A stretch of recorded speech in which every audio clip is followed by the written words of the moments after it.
अखिल भारतीय किसान सभा जिला भिवानी की तरफ से सरकार को 2 ज्ञापन दे रहे हैं। जिला उपायुक्त महोदय के माध्यम से एक ज्ञापन तो हम मुख्यमंत्री जी को दे रहे हैं और उनसे ये अपील कर रहे हैं कि अभी जो मंडी में सरसों और गेहूं की खरीद की जो प्रक्रिया उन्होंने जारी की है वो बहुत कठिन है।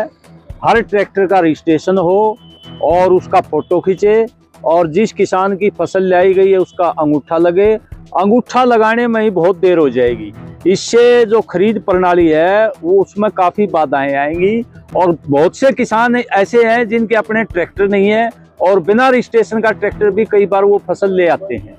इसलिए इस जो खरीद प्रक्रिया जारी की गई है इससे फसल नहीं बिकेगी और किसान अपना फसल को मंडी में डालते ही वापस चला जाता है अपने काम के लिए। तो इसमें ज़्यादा भीड़ रहेगी और स्टाफ भी नहीं है सरकार के पास। या तो स्टाफ इतना उपलब्ध कराए ताकि इस प्रक्रिया को लंबा ना खींचा जाए। कई बार अंगूठा लगाते हुए फिंगरप्रिंट लेते हुए भी बहुत देर हो जाती है, फिंगरप्रिंट आती नहीं है। तो किसानों से सरकार ने कोई बातचीत नहीं की। किसान संगठनों से हम ये कहना चाहते हैं किसान संगठनों से बातचीत करके कोई प्रक्रिया जारी करती। वो मनमाने तरीके से सरकार ऐसा कर रही है और वो इसलिए कर रही है ताकि पूरी फसल खरीद ना सके। वो पूरी फसल जो है सरसों और गेहूं खरीदना नहीं चाहते। किसानों को जो है इस टेक्नोलॉजी में उलझा करके और टाइम बर्बाद करेंगे। इसलिए हमारी किसान सभा की ये अपील है कि ये जबरदस्ती नियम लागू ना किए जाए, किसानों से बैठ के बातचीत की जाए और इसका सरलीकरण किया जाए। अभी जो प्रक्रिया जारी की है इससे फसल खरीद नहीं होगी, भीड़ ज्यादा होगी और किसानों को भी परेशानी होगी और जो है फसल भी नहीं खरीदी जाएगी। ये मौसम खराब चल रहा है। एक तो हम मुख्यमंत्री को ये ज्ञापन हमारे जिला उपायुक्त के माध्यम से हम दे रहे हैं कि जिले में अभी जो बूंदाबांदी और बारिश हो रही है और तेज तूफान आया है इससे गेहूं की फसल जो है वो लेट गई है, काफी नुकसान होगा। सरसों की कटाई चल रही है, उसमें फली भीगी है और धूप निकलते ही वो फली फट जाएंगी। किसान को बड़ा भारी नुकसान हो रहा है। तो इसलिए जो ने स्पेशल गिरदावरी सरकार करे और जितना नुकसान हुआ उसकी भरपाई करे किसान को। और क्षतिपूर्ति, फसल बर्बादी का जो क्षतिपूर्ति पोर्टल है उसको तुरंत खोला जाए और सरकार किसानों को न्यायोचित मुआवजा दिया जाए जितना नुकसान हुआ उसके बराबर। तीसरा हम ये कहना चाहते हैं कि अभी 3 दर्जन गांव में जो जल भराव हुआ था और खरीफ फसल नष्ट हुई थी और कई गांव में तो रबी की फसल की बुआई भी नहीं हुई।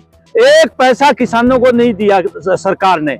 अब देखिए इतनी बड़ी फसल बर्बादी और घरों को भी नुकसान हुआ है और कोई मनरेगा का काम वहां नहीं लगाया और ना ही उनको मुआवजा दे रही है सरकार। तो इसलिए हम ये कहना चाहते हैं कि नए कानून ला करके ना तो किसानों को मुआवजा दे रही है। जो प्रकृति की मार है, ये पर्यावरण की मार है, ये बहुत जबरदस्त है किसानों का। अभी देखो कितनी अच्छी फसल लहला रही थी और एकदम बूंदाबांदी करके और बारिश करके तेज हवाओं से फसल खराब कर दी, मतलब पकी पकाई फसल खराब कर दी। तो ऐसे समय में अगर सरकार मदद नहीं करेगी तो किसान बर्बाद हो जाएंगे।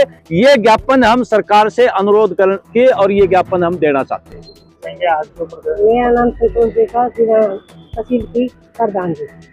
आज हम जो ये 2 ज्ञापन देने जा रहे हैं से, क्योंकि जो आज से सुनाया बारिश, बेमौसमी बारिश है, उससे किसान की खेती बर्बाद हुई।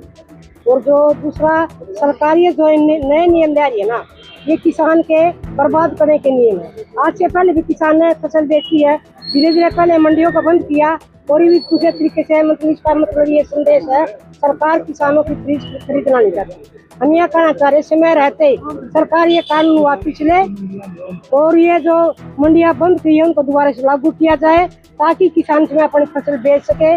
किसान इतनी पैदावार को अपने घर में नहीं रख सकता, इसमें आप फसल भी बीजोनी पड़ती है और भी प्रोग्राम होते घर में। इसलिए सरकारी नीतियों को वापिस ले और किसान के अकल से उठाए। आज हम ये 2 ज्ञापन देने के लिए जाए।